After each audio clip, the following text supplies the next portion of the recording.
Okay, thanks, Bill. You're welcome. Ladies and gentlemen, good morning to everybody and welcome.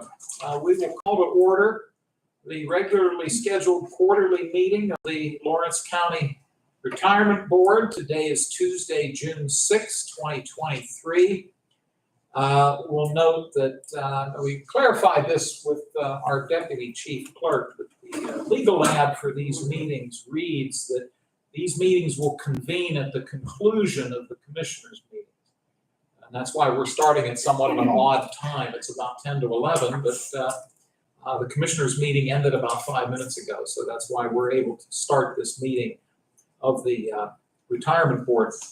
I would ask if you have any type of cell phone, electronic device, if you could please put it on silent or vibrate, we would appreciate that courtesy. We always start with the Pledge of Allegiance, and then we'd ask you to remain standing for a brief moment of silence.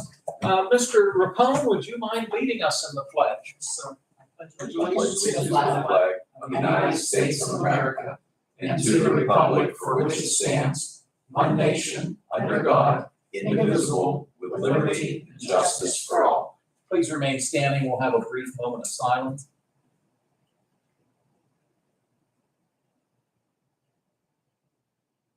Thank you. Vanessa, would you please call the roll?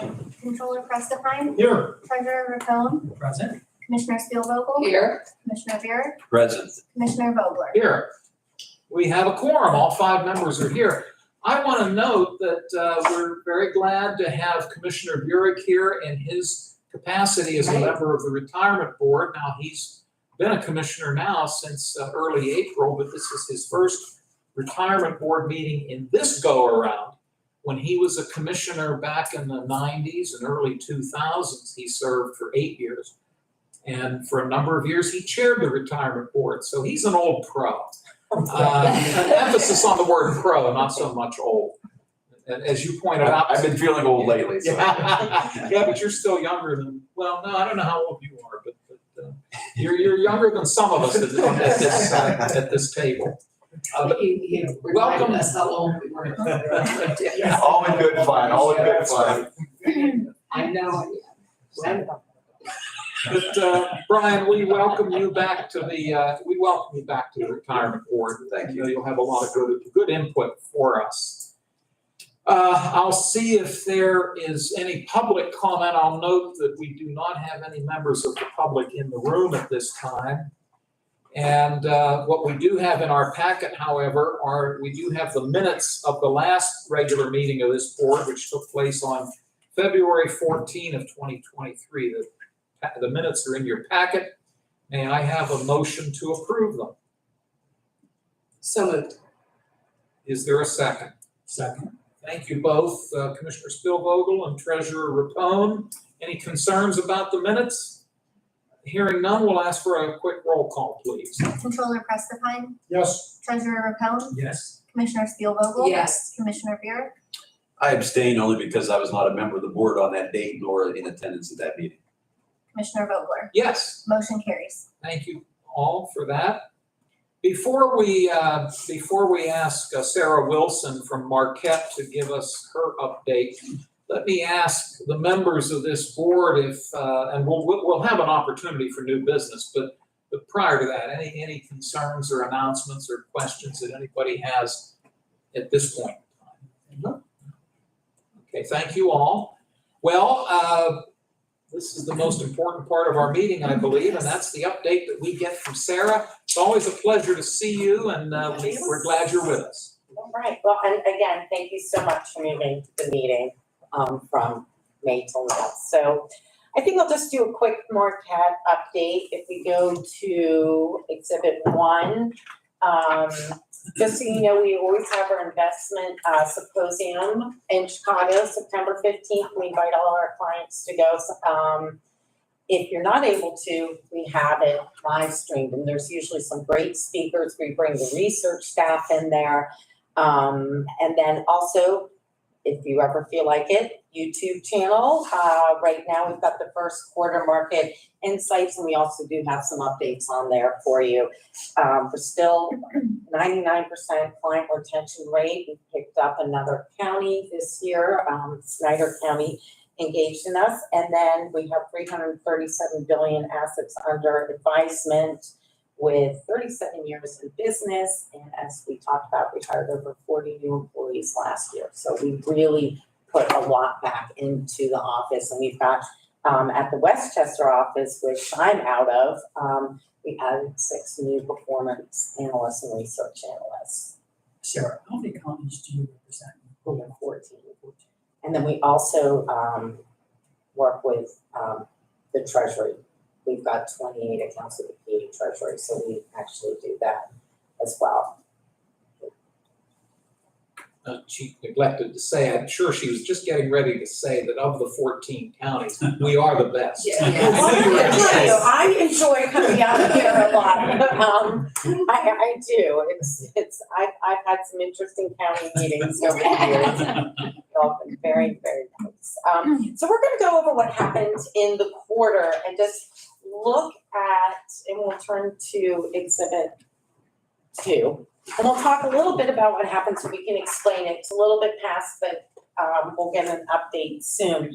So when we look at what's happened with the US economy, and that is on page 10, we look at real GDP growth.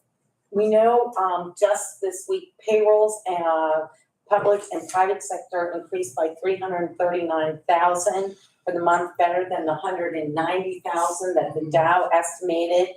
And we're in the 29th straight month of positive growth. So we'll talk a little bit about that and how that has been affecting the Fed. We look at real GDP growth year over year. There was a little bit of slowdown in private inventory. And then we also talk about, when I talk about the initial jobless claims, outside of the pandemic, initial jobless claims have increased prior to every recession since the 1970s. So, we're still looking at that word recession around there. We look at U.S. manufacturing for PMI declined to 46.3 in March from 4.7.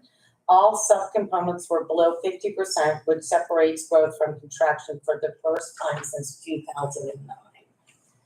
When we look at the banks, and we'll talk a little bit about the banks, there, because that actually happened. That did have some effect on your performance. Artisan had it. They had to sell Silicon Valley at a substantial loss, so we'll see a little bit of underperformance there to the market. And does everybody understand what happened with the banking system and the failure and how that happened with them? Very basic. All right, we'll just talk a little bit about it. So what happened was Silicon Valley Bank was a bank that a lot of private credit and equity investment managers put money into. And what they did was in the last couple of years, we know treasuries, we've been waiting for the rise of treasuries and, the Fed hikes. So they put all their money into bonds. And then last year, when we looked at the markets being down, where were investors getting some return? They were getting it from, we saw it in infrastructure, they were getting it from real estate managers, and they were getting it from private equity and credit. So the institutional managers came and said, we're going to take some money off the top. Well, they kept going, and they were so leveraged, they couldn't pay it out. So they went under that way. And then we look at what happened with Signature Bank, had 46 billion come out in like 3 hours. I mean, they just came up. So out of the four largest banks have failed since 2008. Washington Mutual was 2008. So we saw that. And then with Republic was interesting. Republic Bank actually failed because they are to very high net worth clients. That's a large part of their business. Well, we know that people who have a lot of money don't usually put it all in one place. So they just start moving the money out. And that was a large part of that. Now we're going to see some changes with banking. I think with the banking industry, you're going to see it for the next 2 to 3 years. I think it's going to be a lot harder for lending. We're going to see how that's affected. It will trickle down to the individual investors. So we kind of taken the hit. I know when it happened over the weekend on Silicon Valley, we went back in, went to every single fund that we had made sure that we were good with custody, which we were, we had no exposure. And then the managers who did have exposure were mutual funds, and they only had less than 5%, but it did affect some of the performance for March. When we look at short-term interest rates, we know they raised rates again in May. We're looking at where the markets were. Now you have to remember this came out from first quarter. When we look at the markets down below on page 11, you can see futures are saying they think the Fed's going to go down a little bit more than what the Fed's saying they are. We looked that they may pause this time round.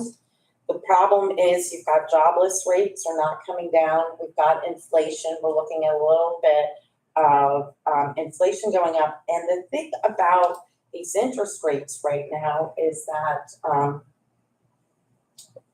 rate, if they start cutting them, but the problem is they're going to cut them, meaning that the economy is not doing it. There's a slowdown in the economy. It means that, consumers aren't spending as much. So it's, one way it would be good, another way. And when we look at interest rates, they're not that high.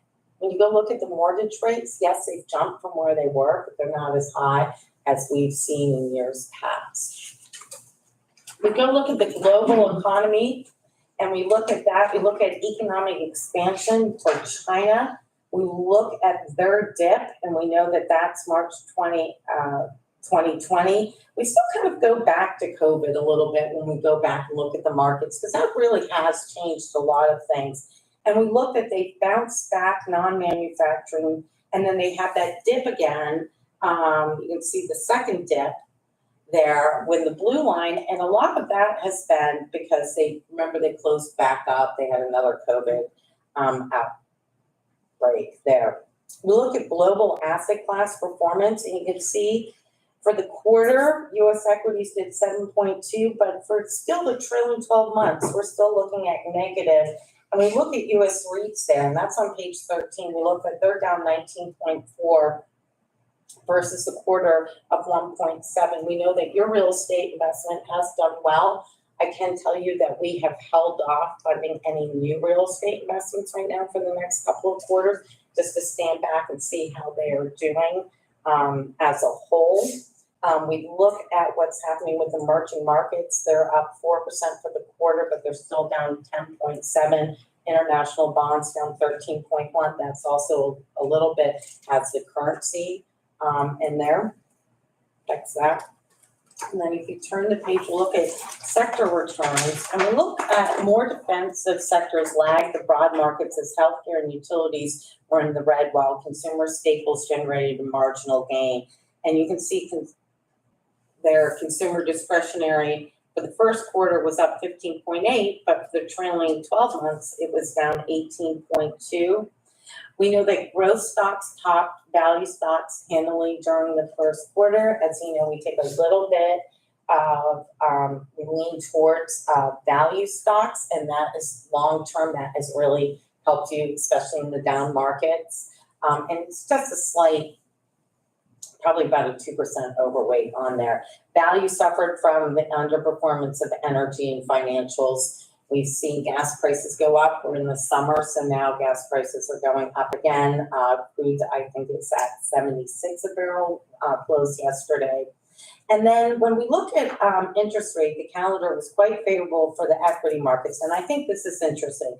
Since 1900, more than half of the return from the S&P index has been generated from October in year 2 of a president's term through July in year 3. And the current term, this period began in October 2022 when the market bottomed before beginning its current rally. So if you go look at history and what's happened, whether it's a Democrat or Republican, just looking at what happens within the terms, we look that we're possibly going to, have a positive end of this year. We think, though, returns are going to be very much in the single digits right now. And then I think what's noticeable is that we look on page 15 and we talk about the S&P, and we talk about the top 15 stocks in the S&P 500 saw their cumulative market capitalization increase by 1.8 trillion in the first quarter compared to the decline of 21 billion for the remaining 485 stocks.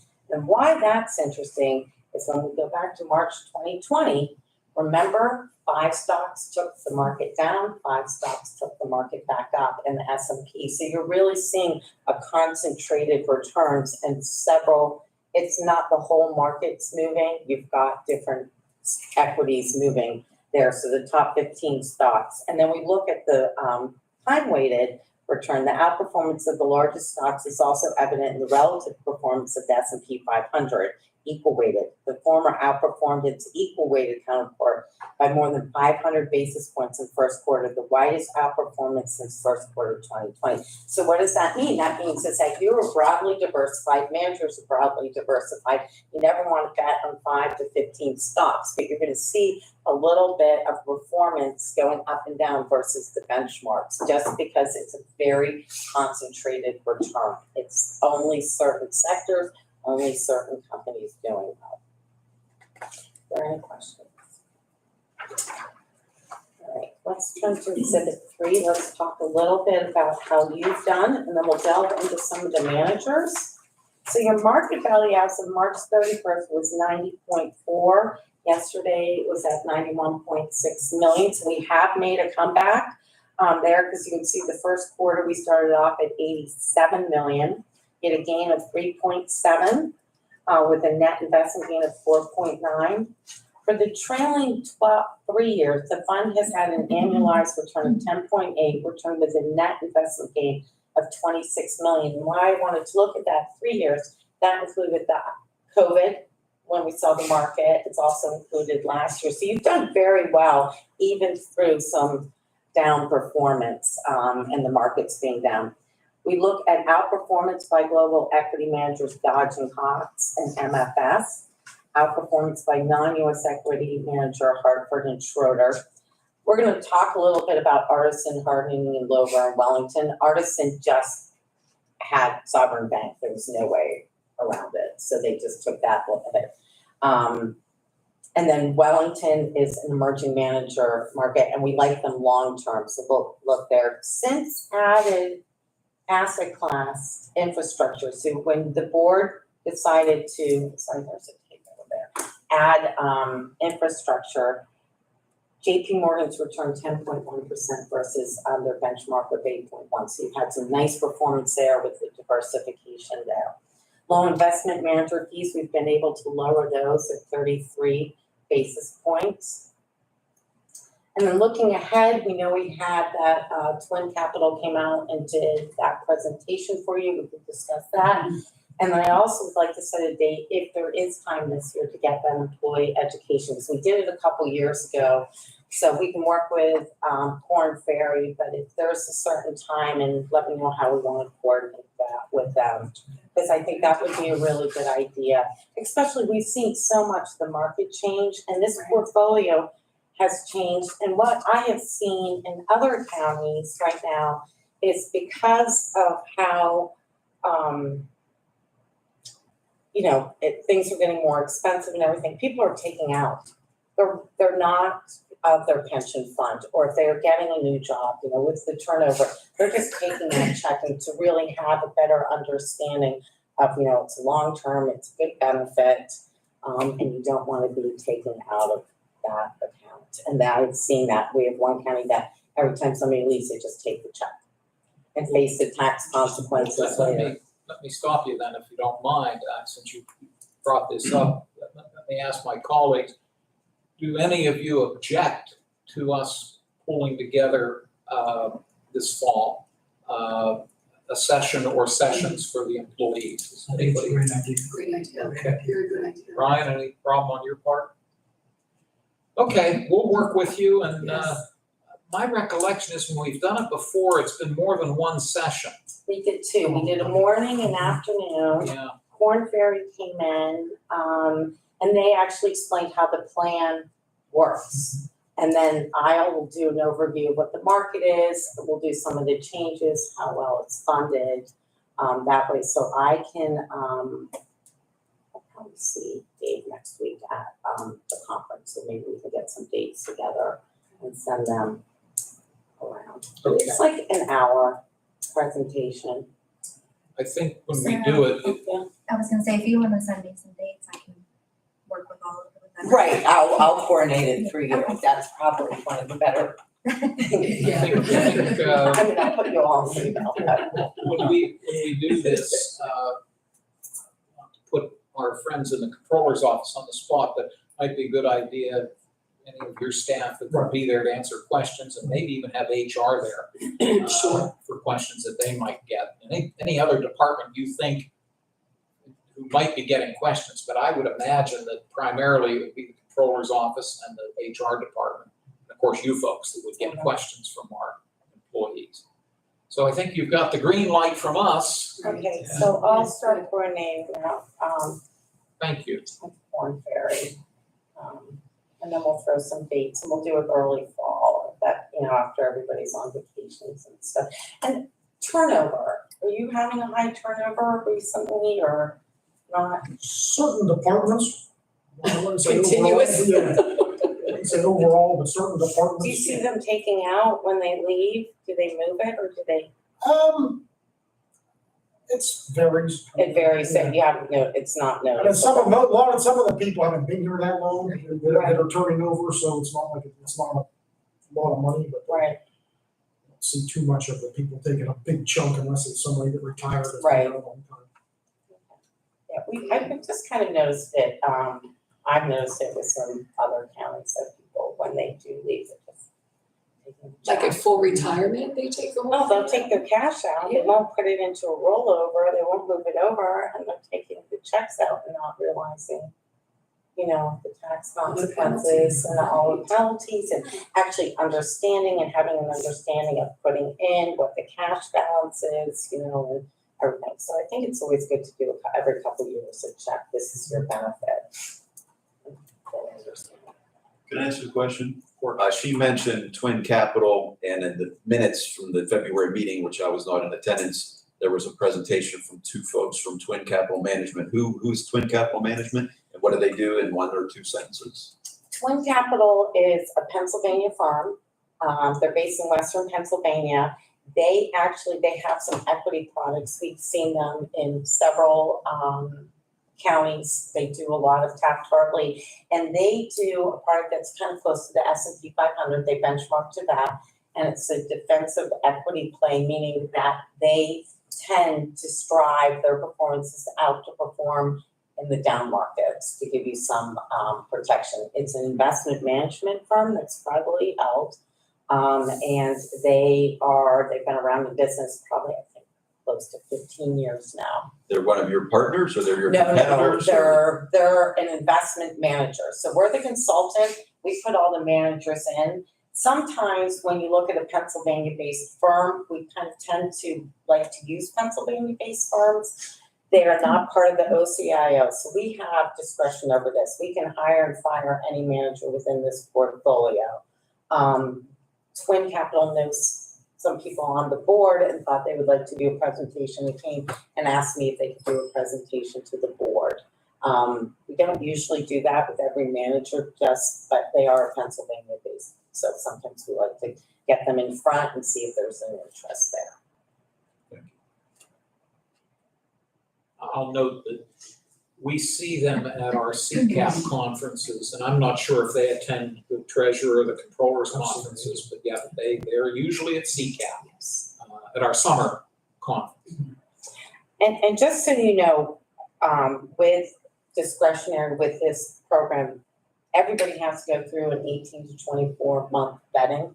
So every manager, even if it's a mutual fund, we do on sites, they have to come and do us. I mean, it's extremely hard to get onto what I would consider the OCIO platform, because we take full fiduciary responsibility and with our E&O and everything else like that. So by the time we've actually put one of these managers in, we've done 18-month due diligence. And then every month we've got a performance analyst and a research associate looking at every single one of these. And then we meet weekly and go through performance, we go through different asset allocation models and everything. So I'm actually looking at the portfolio or those managers weekly. Thank you. All right, so let's talk a little bit about 1 year, you can see we were happy with what we did. We were down 4.5, the market, your benchmark was down 5.3, so that was some underperformance and overperformance. 3 years, you've averaged 10.8, 5 years, 6.3, and then since inception, 6.9 versus 7.1, right where we want to be. We're very, comfortable with that. Let's go to, find the page. Let's go to page 30. And we'll talk a little bit about the managers. We'll talk, okay, so you can see Eaton Vance. And it's always interesting when we look at your US equity composite, and this kind of comes into a little bit of the talk about twin. So it is very hard to find a manager, as we talk about outperforming the S&P 500 for what the price is. It's easier to have an index fund in there and just do that. What we like to do is we like to put an active manager in the small mid-cap arena, and that has really helped you. So for the year, Eaton Vance was down 3%, whereas Russell, their benchmark was down 10.4. So they really did provide some protection for the last 3 years. They've averaged 19.9. And if you look, since we put them in 2014, the inception date, they've annualized 11.4 versus 7.9%. So some great outperformance by them. When we look at the global equity composite, you can see for the year, your composite was down 6% versus the benchmark of 7.7. We saw some nice performance. We put Dodge and Cox in there in August 2021. And for the quarter, did 5.1 versus 1.2. For the year, it's done negative 3.2 versus 5.5 since inception. While it's negative, it's 0.8 versus the market of 2.2. We look at Artisan.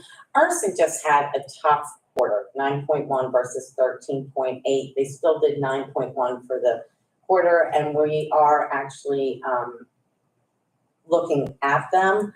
We still are very comfortable that we've used them for years. They've got a little bit of underperformance. That has been, we'll go look at their top holdings. That's just been, they had healthcare. They had 2 stocks in healthcare that they kept on, and they feel good about it. We went back and talked to the fund manager, and it just got beat up, is what it is. MFS, low volatility, you can see did 4.2 versus 1.5. And for the 1 year, they did 1.1 versus negative 1.1 versus negative 6.1. And for 3 years, they've done 13.5 versus 8.2. Some very nice performance there. We go look at the non-US equity composite. Remember, that's about 10% of your total portfolio. And non-US equities actually will go up and down. Over the years, 5, 7, 10 years, they give you some nice performance. They have struggled, but we know that it's been a very different time in this market in the last couple of years. We've seen that. We like the exposure to them. We're happy with Wellington Emerging Market Opportunities. So and starting to go up in an up market with emerging markets. We always believe it's nice to have some exposure there.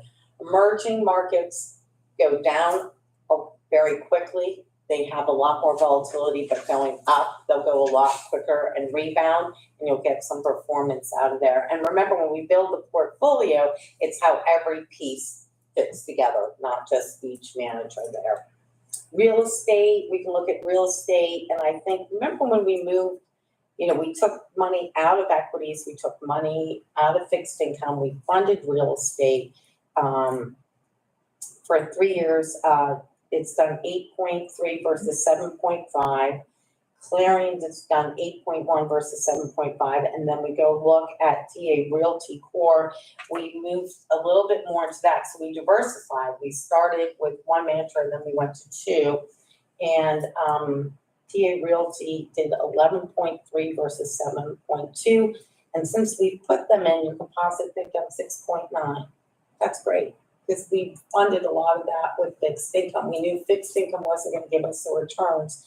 And then you look at the infrastructure composite for the year, so 10.1 versus 8.1 for the quarter did 2.1%. So that infrastructure at 5% of policy, you're a little bit over 6%, and you're a little bit over on real estate. One of the things that happened with real estate last year is, yet again, they were in positive territory, meaning that when we had that market, remember last summer, equities were down, fixed income were down, and they were down double digits. Well, then you had your asset allocation. You always have a band to keep your asset allocation in. Well, where do you take from? You couldn't take from equities because they were down. You couldn't take from fixed. So we went back, and that was why we did a lot of different asset allocations. You diversified, and we went back to real estate, and we said, okay, that was up. We went, and every other manager, investment consultant across the United States was doing the same thing. And so they had a queue on taking money out. So we're still in queue. And what we decided to do, they're nice income generators. So when you take out for benefits, we changed from reinvesting within to take out the income and get some distributions that way. So that's what happened, but they've done very well for you. If you turn the page, you can see defensive equity. We put that in August 2021. Defensive equity did 5.3%. Versus 4.3. And this is a long-term, we like it. You've only got 5% in it, 2.5% in each of those managers there. It's a defensive over the course of next 5, 7, 10 years. You'll see that that's done well. 4, 6% annualized, that's what we're looking for on there. And then we come to US fixed income, and I think it had a nice quarter, but when you look for the trailing 3 years, US fixed income has done a negative 2.5%. There was really nowhere to go, and that's why we've moved as much as we can. You're at 20% of the portfolio, your policy's at 23% for fixed income. I think this has a very interesting is that since February 2014, you've analyzed 1.2% fixed income. So doing that diversification, making those changes has really helped the fund, but you still have to have fixed income in there. C.S. McKey's down 2.8 versus 3%. Remember, we put C.S. McKey in May 2022. They are, just so you know, they are a Pennsylvania firm. They've been working with Pennsylvania counties for 30 years. They have one of the best fixed income products out there. Because Marquette's got so much with them, we were able to really reduce your fixed income fees. And since they've been in, they were down 1.2 versus the market of 1.7. So we really like them as a firm. They've done very well for you. They've done very well for all of our clients. Lord Abbett High Yield, you don't really have very much in there. It was interesting. We went in, remember, to high yield during COVID. We moved money into that. We got some gains when nothing else was positive. We got out of it. We took everybody down to about 0.3%, 0.5%, and then we were just going to get rid of it. And then we looked at how the markets were changing again, so we still kept them in. We may go back in or not. That is the one thing that we look at all the time, deciding if we're going to put some more into high yield.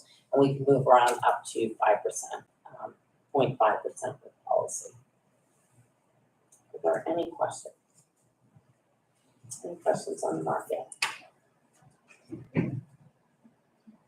Great. I think you're in good shape.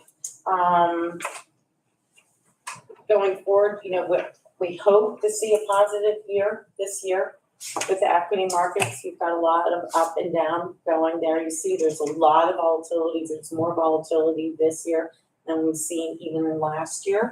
When we look at the VIX, which is one thing that looks at the volatility within the S&P 500, and that has been very volatile in the last couple of months. I think you've got an election year next year. We always say during an election year, the markets tend to be flat.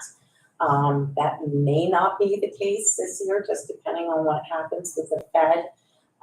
We look at interest rates. The Fed is really kind of giving mixed signals. One quarter they want to raise it, one quarter they're saying, we're stopping. We talk about recession. And we can say that the market really hasn't said it's a true recession, but when you go look at food prices are up 10% from last year. You go look at housing costs, you look at people with the real estate and it's not that interest rates are so high to buy a house. The problem is the American consumer saved in 2020. It was the first time they had savings. Then interest rates were so low. Everybody said, okay, I'm gonna buy the new truck, I'm gonna refinance, I'm gonna do this on the house, I'm gonna get an addition, I'm gonna put a swimming pool in.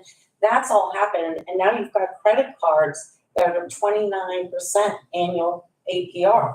That's legal right now, whereas they were at 2022. So you're gonna find the American consumers going into debt. We're looking at what's happening with that, food's going up, and you're just gonna see a very different next 2 to 3 years. So you could say we're not in a recession, but if you talk to a lot of the consumers, they're really starting to feel that interest rates going up, credit card rates going up, and they've stopped saving again. And so you look at the new home buyer, 25 to 30 years old or 30-year-old home buyer, they don't have a savings to put down the percentage, and they've got a massive amount of credit card debt, plus they've got student loan debt. So it'll be very interesting. And that's why real estate, the big commercial real estates have done very well, because it's all apartment rentals. As always, we appreciate your overview and the detail that you've provided us. And before I move around the table for questions, I do need to pose, whether it's to you or whether it's to Controller Prestipine. We're always curious, is the pension fund fully funded? Does it sit at 100%? Is it below 100? Is it above? Do either of you know where we're at? Last report that came out was 101, 101K4 or something like that. Okay, so we are fully funded plus a little. So that's great. A lot of counties can't say that, but we can. And there's a lot of reasons for that, and they're all good reasons, but thank you for that. Commissioner Stillvogel, do you have questions for Sarah? Thank you so much, always. Treasurer Rapone? I do, Certainly. and you had a good segue into my question. The 14 other counties that Marquette represents, do you know where they're funded? Like we're 101.3. Do you know what What did I they did say? with that, Pennsylvania? Remember how we go through the PA County database every year? Okay. They sit fairly well. Now, we've inherited some that we're working with that are very well funded, or that we've gotten them closer to getting funded. I think the majority of ours are in the top, 85 to 90%. I've got some clients that are fully funded. We've got some clients that we've managed to turn around on funding. We have some clients that, we're working with them to try and get them to do their full ADC, because that's, hard for smaller counties. But yes, I would say that our counties are, you didn't have to issue a bond to pay your ADC, but some other counties did. So you're sitting very well. Our clients, we feel, are sitting very, very nicely funded. My clients are I've got one at 84 different issues, but most of them are 95 to 100%. Thank you. Rich, anything No, else? thank you. Thank you, sir. Controller Prestipine, any questions for Sarah? I'm good. Okay, thank you. And Commissioner Burek? Couple questions, please. Sure. You had talked about early in your presentation about Silicon Valley Bank and Signature Bank. To your knowledge, was either one of those any of the trouble related to investments in cryptocurrency? They had cryptocurrency. There was major media reports that I think Silicon Valley Bank had a lot of investments in crypto, and that contributed also to their demise. It did. I think when you look at that, I think the crypto is very hard to get out of. They went back into crypto. I think that went down. I think more, I'll be honest, it was mismanagement. They should have never allowed themselves to be leveraged. You can have investments in crypto. I would have suggested for a pension fund, but I think it was more, they got calls came in and said, we need our money, and they couldn't do it. And I think it was years of over leveraging. But yes, crypto did have something to play. I think it was more what they did with the fixed income and the treasuries and being over leveraged and having no internal control, saying we finally reached that point where we should not be as badly invested. And then they had to sell for pennies on the dollar on those notes because they held a bunch of treasuries, so let's say they were giving you 2%, you go off by 3%, why would you buy the 2%? So I think that's what happened as well. Thank you. That leads into my next question. I think you alluded to the answer. So in all of our asset classes, we have no investments in cryptocurrency whatsoever in this pension fund. No, you may have a manager that might have a company that would go in, but you do not have crypto. We would never do that on there. You might have, out of an American, one of your, well, the S&P 500 or one of your index funds will have a company in there that deals with crypto, but you do not have a specific crypto. Thanks. And my last question is more for anyone. At what point in the year normally, like say the last 3 years, would the county know how much the county would have to contribute out of the county general fund to the pension fund to keep it fully funded based on the actuarial report? Like we get a report like in the fall saying for next calendar year, you need to contribute at least as much. We have it now, we have a report now that's, it tells you what we have to pay for 2023, we just got it probably a month ago. Is that what you're asking? Right, but the county budget for 2023 is already set. When will we get the information on what we need to budget next for year, you mean? 2024? We'll get an estimate from Corn Ferry probably around October, Okay, November, somewhere in there. for 2023, what was the amount that we need to put in? Do you know? Oh, you have it right here? 488,941. 488? Yep, 488,941. Yeah, they'll ask around October, they'll want our statement through September 30th. And then they'll use that to make To make a projection. to make the estimate for next year. Okay, I was just curious how the timing works. Thank you very much. Thanks for answering my questions. And that 488, just to jump in really quickly, considering it came off of the down, year, is nothing on the size on that. You guys are very lucky to be in that situation. I know from personal investments, the last year has been very, very hard on my personal portfolio. So yes, that's. I told them what was wrong with this person. Yeah. Well, I think I had another 5 years of working to me.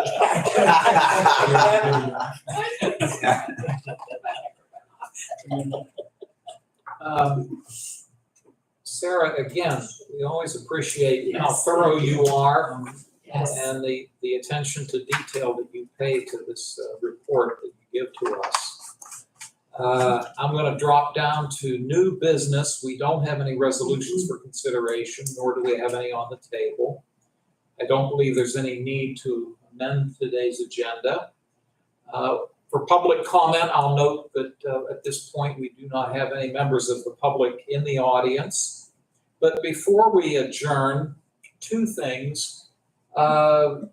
Vanessa, we meet again, November, not until I'm sorry, August. August. I have August. August 15. written August and down. then November, yeah. Yeah, August 15 will be our next regular meeting of this board, Tuesday, August 15, and it will be immediately following the commissioners' meeting. It's open to the public. I'll go around the table and see if my colleagues have any final concerns or comments. Mr. Burek? I do, Mr. Chairman. It's not an actual resolution, but a suggestion. I was given a copy of the Lawrence County Employees Retirement System Summary Plan Description, and I'll note it was last revised in 2011, which was 12 years ago. And even on the second page, the custodian has changed. I would like to recommend that this board review this document and update it with the, obviously with the new custodian's name and any other changes that might be outdated in it. So I would just like to review this document and be prepared at the next meeting to adopt a new revision date of this summary plan. And forgive my ignorance, because I think did I loan this to you? Or did you get this from another source? I think you did loan it to me, Well, whoever provided it to me, but. And I'm unless there's wondering, a- is it the most, it is the most current one? Okay, that was my question. Yeah, that's. Oh, you handled that, that's what I'm sorry. I'm taking credit for what you did, I'm sorry. I knew someone, I think the controller had provided it, but again, the custodian's changed, and I think there's some other language that we should just at least review and possibly update at the next retirement board meeting. I think that's a very good suggestion. We all work together on that? Okay, great, thank And I you. would, just procedurally, I would recommend any suggested edits, send it to the controller prior to the next meeting, and then at least have a draft, updated draft to review before the next meeting so we could vote and have an updated Yes. document. Appreciate that very much. That's all I have. Thank you very much. Thank you, sir. Controller Prestipine, anything else before we wrap up? No, I'm good. Thank you, sir. Treasurer Rapallo? No, thank you. Thank you, sir. Commissioner Spilbo? Nothing, thank you. All righty. Sarah, our commissioners' conference is in Erie in August. I hope we'll bump into you Oh, there. you'll see Yes. us there. Yes. You'll That's see that. good. And how about you, gentlemen? Have you had your summer conference No, yet? mine's not. And where's yours, Rich? It's in Harrisburg. Right in Harrisburg? It's in the Hilton. At the Hilton, okay. And then about the controllers, Ours is in July. you It's know in where? Montgomery County. Oh, you got a long drive then? And you go to both of their Yeah, conferences? I'm speaking at the controllers, I think I might be speaking at the treasurers, I should probably find out that next week. Yes, we go to all the conferences, That's great. Yeah. That's great. we're there. Anything else for the good of the order today? Thank you again for everything. Thank you, if anybody has any questions, you know, always give me a call. Absolutely. Thank you. And I will see you at conferences or at the next meeting In or August. in August. Wonderful. And Thank I'll you. start working on getting those dates Okay, to you. sounds good, We'll thank you. coordinate. Thank you so All much. right, thank you. Appreciate everybody's Thank you, help today. absolutely. I'll Thank you, ask sir. for an adjournment motion. Commissioner Spilbo will move, Mr. Prestipine seconds. It's been moved to adjourn. All in favor, please say aye. Aye. Opposed, same sign. The motion carries. We're adjourned. Okay. Thanks, everybody. Thank you. Sarah, always good to see you. Always. Do you have a business card on you by chance? I got it.